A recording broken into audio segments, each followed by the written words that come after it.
തലാഖ് ബിദാത്ത് എന്ന മുത്തലാഖ് ഭരണഘടനാ വിരുദ്ധമായി പ്രഖ്യാപിച്ചതിന് ശേഷം മുസ്ലിം പുരുഷന്മാർക്ക് ഏകപക്ഷീയമായി വിവാഹബന്ധം വേർപെടുത്താൻ അധികാരം നൽകുന്ന മറ്റൊരു രീതിയാണ് സുപ്രീം കോടതിയുടെ നിരീക്ഷണത്തിന് വിധേയമായിരിക്കുന്നത്.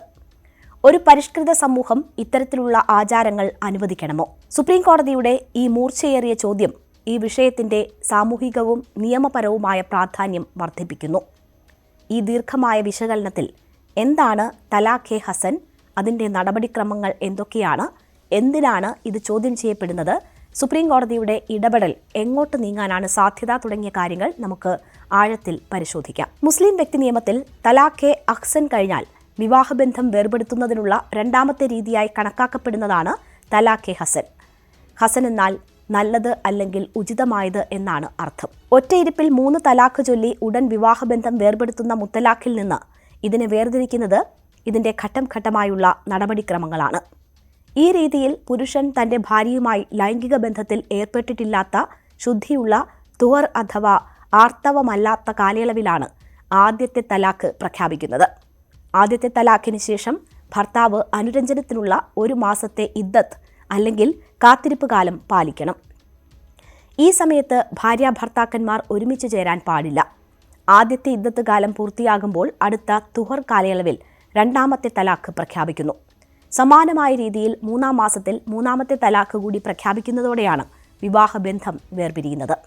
ഈ 3 മാസങ്ങൾക്കുള്ളിൽ ഭാര്യ ഭർത്താക്കന്മാർ ലൈംഗിക ബന്ധം പുനരാരംഭിക്കുകയോ അല്ലെങ്കിൽ അനുരഞ്ജനത്തിന്റെ ഏതെങ്കിലും ലക്ഷണങ്ങൾ കാണിക്കുകയോ ചെയ്താൽ വിവാഹമോചന നടപടി സ്വയം അസാധുവാക്കപ്പെടും. 3ാമത്തെ തലാഖ് ചൊല്ലിക്കഴിഞ്ഞാൽ മാത്രമേ വിവാഹബന്ധം അന്തിമമായി വേർപെടുകയും അത് മാറ്റാനാവാത്തതായി മാറുകയും ചെയ്യുകയുള്ളൂ. ഒരു വൈകാരിക നിമിഷത്തിലെടുക്കുന്ന തീരുമാനത്തിൽ നിന്ന് പിന്തിരിയാനും ബന്ധം പുനഃസ്ഥാപിക്കാനും ദമ്പതികൾക്ക് 90 ദിവസത്തെ സമയം ഇത് നൽകുന്നുണ്ട്. ഇതാണ് തലാഖ് ഹസൻ മുത്തലാഖിൽ നിന്ന് വ്യത്യസ്തമാണെന്ന് മുസ്ലിം വ്യക്തി നിയമ ബോർഡ് വാദിക്കാനുള്ള പ്രധാന കാരണം. മുത്തലാഖ് നിയമവിരുദ്ധമാക്കിയ ശേഷം സുപ്രീം കോടതിക്ക് മുന്നിൽ തലാഖ് ഹസൻ ചോദ്യം ചെയ്ത് സമർപ്പിക്കപ്പെട്ട ഹർജിയാണ് നിലവിലെ ചർച്ചകൾക്ക് തുടക്കമിട്ടത്.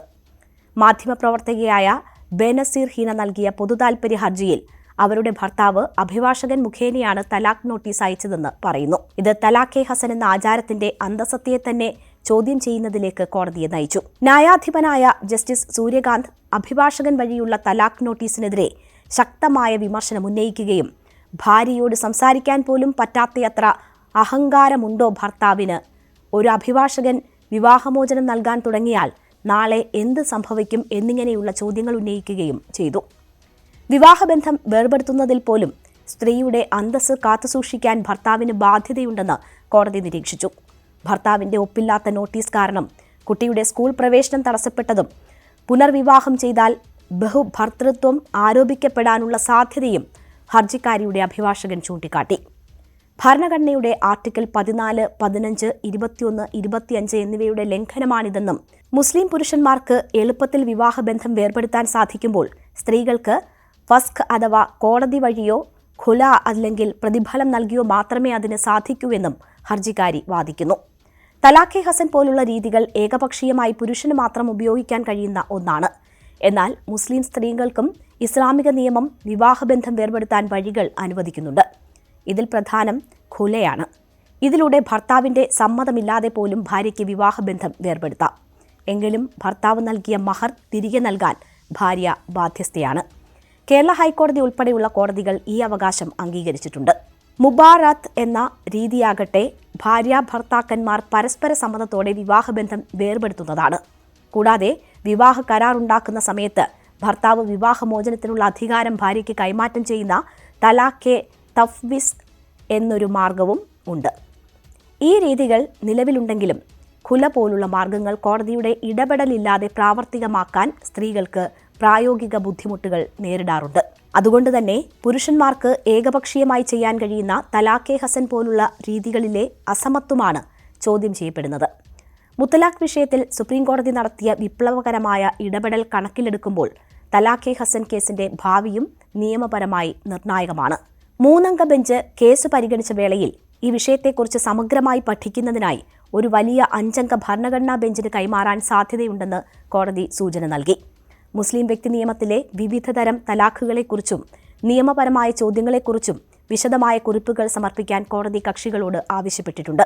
ഈ കേസിൽ ഒരു നിലപാട് വ്യക്തമാക്കിക്കൊണ്ട് ജസ്റ്റിസ് സൂര്യകാന്ത് പറഞ്ഞ ഒരു പ്രധാന കാര്യം നിലവിലുള്ള ഒരു മതപരമായ ആചാരത്തെ പൂർണ്ണമായി റദ്ദാക്കുക എന്നതിനേക്കാൾ ഭരണഘടനാപരമായ ധാർമ്മികതയ്ക്ക് അനുസൃതമായി ഈ ആചാരങ്ങളെ റെഗുലേറ്റ് ചെയ്യുക എന്നതാണ് കോടതിയുടെ ലക്ഷ്യം എന്നാണ്.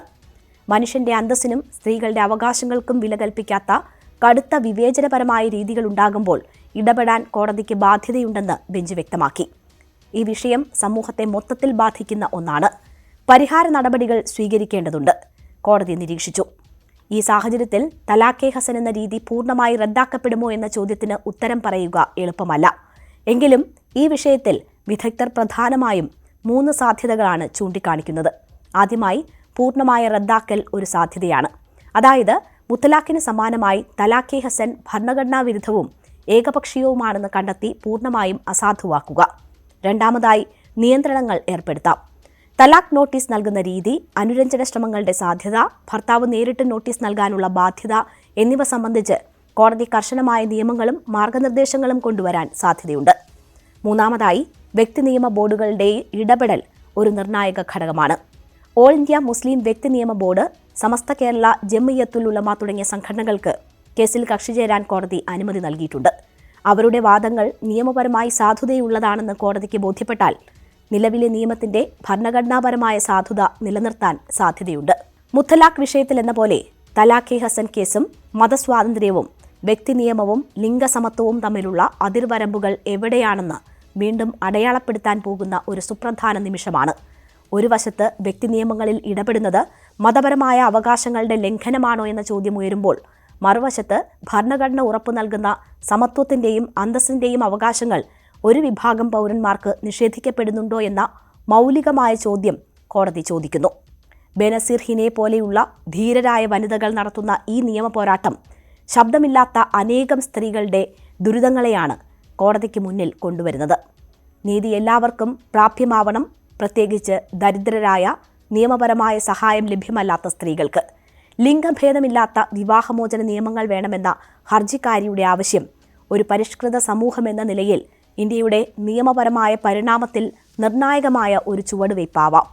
സുപ്രീം കോടതിയുടെ അന്തിമ വിധി മുസ്ലിം വ്യക്തി നിയമ പരിഷ്കരണത്തിന്റെ പാതയിൽ ഒരു വഴിത്തിരിവാകുമോ, അതോ തലാഖെ ഹസൻ എന്ന രീതി ചില നിയന്ത്രണങ്ങൾക്ക് വിധേയമായി തുടരുമോ എന്ന് വരും ദിവസങ്ങളിൽ നമുക്ക് കണ്ടറിയാം. എന്തായാലും 2025 നവംബർ 26 ഭരണഘടനാ ദിനത്തിൽ ഈ വിഷയം വീണ്ടും പരിഗണിക്കുമ്പോൾ നീതിയുടെ തുലാസിൽ തുല്യതയ്ക്ക് എത്രത്തോളം പ്രാധാന്യം നൽകുന്നുവെന്ന് ലോകം ഉറ്റുനോക്കുന്നുണ്ട്.